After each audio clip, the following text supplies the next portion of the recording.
क्या आप बिना किसी जॉब ऑफर या फिर भारी खर्च के सीधे अमेरिका का ग्रीन कार्ड हासिल करना चाहते हैं?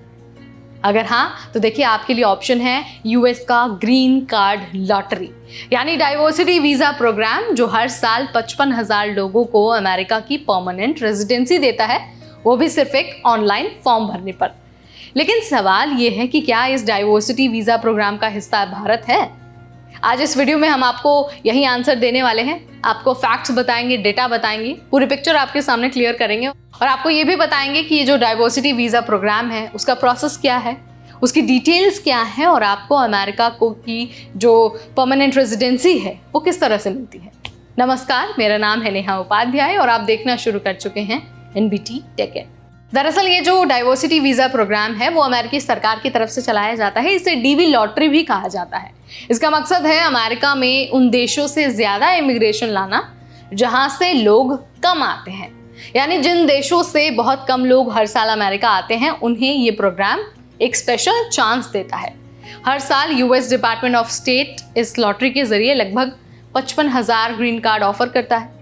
इसमें सिलेक्शन एकदम रैंडम होता है, कंप्यूटर लॉटरी के जरिए होता है, यानी कि बिल्कुल लकी ड्रॉ की तरह।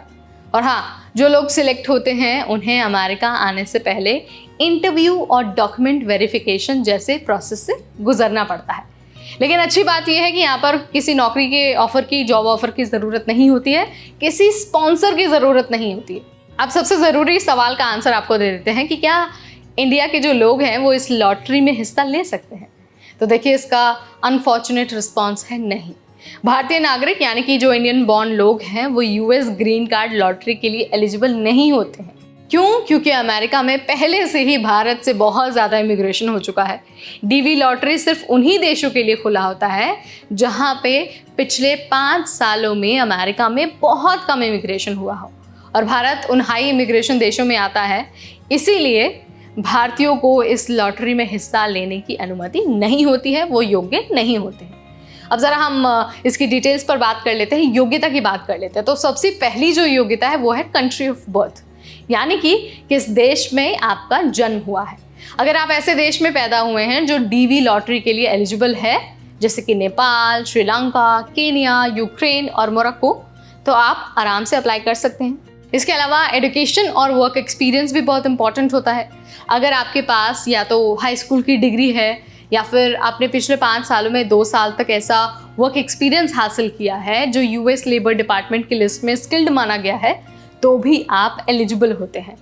अगर आप इंडिया में पैदा हुए हैं तो कुछ एक्सेप्शन है। अब देखिए, अगर आपके पति या फिर आपकी पत्नी यानी कि जो आपके स्पाउस हैं वो ऐसे देश में पैदा हुए हैं जो एलिजिबल हैं, तो आप उनकी कंट्री ऑफ बर्थ के जरिए अप्लाई कर सकते हैं। यहाँ पर भी एक्सेप्शन है, ठीक है। अगर आपके माता पिता किसी एलिजिबल कंट्री में रहते थे जब आप पैदा हुए, तो भी आप अप्लाई कर सकते हैं। केस बाय केस बेसिस पर ये जो फॉर्मूला है वो लागू होता है। सो डीवी लॉटरी के अलावा जो दूसरे पॉपुलर रास्ते हैं ग्रीन कार्ड के लिए, जो भारतीय अक्सर इस्तेमाल करते हैं, वो है H1B वीज़ा, या फिर जो फैमिली स्पॉन्सरशिप है वो, या फिर EB-5 इन्वेस्टमेंट वीज़ा, या फिर जो मैरिज बेस्ड ग्रीन कार्ड होता है। उन तरीक़ों से, यानी कि ये जो 4-5 तरीके हैं वो सबसे ज़्यादा पॉपुलर है। इन्हीं तरीक़ों की मदद से जो इंडियन हैं वो अमेरिका में जाकर ग्रीन कार्ड हासिल करते हैं। अब देखिए, डीवी लॉटरी हर साल अक्टूबर से नवंबर के बीच खुलता है। ऑफिशियल वेबसाइट की अगर हम बात करते हैं तो dvprogram.state.gov। अब देखिए, अप्लाई अगर आपको करना है ना तो आप बिल्कुल फ्री में अप्लाई कर सकते हैं। आपको कोई पैसा नहीं देना होता है। उसमें आपको जो फॉर्म है उसमें आपको अपना नाम मेंशन करना होता है, आपका डेट ऑफ बर्थ, आप किस देश से बिलोंग करते हैं आपको वो मेंशन करना होता है, आपका एक्सपीरियंस, आपका जो एजुकेशनल क्वालिफिकेशन है, जो आपके पासपोर्ट की डिटेल्स हैं, ये सारी चीज़ें आपको फॉर्म में फिल करनी होती है और फिल करने के बाद उसे सबमिट कर देना है। अब देखिए, अगर आप सेलेक्ट होते हैं तो मई में रिजल्ट आता है और फिर इंटरव्यू आपको होता है और डॉक्यूमेंट वेरिफिकेशन होता है। और अगर आप हर तरह से परिपूर्ण हैं, हर तरह से एलिजिबल हैं, तो आपको बिना किसी नौकरी के ऑफर और बिना किसी स्पॉन्सरशिप के अमेरिका का ग्रीन कार्ड मिल जाता है। तो भाई, बात बिल्कुल साफ है, जो भारतीय नागरिक हैं फिलहाल यूएस ग्रीन कार्ड लॉटरी में हिस्सा नहीं ले सकते हैं, लेकिन इंडियन ऑरिजिन लोग कुछ कंडीशंस में एलिजिबल भी हो सकते हैं। और कौन से कंडीशन में एलिजिबल हो सकते हैं, एक्सेप्शंस क्या हैं, वो मैंने आपको यहाँ पर बता दिया है। तो फिलहाल इस वीडियो में इतना ही। इमिग्रेशन, डिपोर्टेशन, वर्क अब्रॉड या फिर स्टडी अब्रॉड से रिलेटेड हर छोटा बड़ा अपडेट हम आपके लिए लाते रहेंगे सिर्फ और सिर्फ NBT टिकट पर।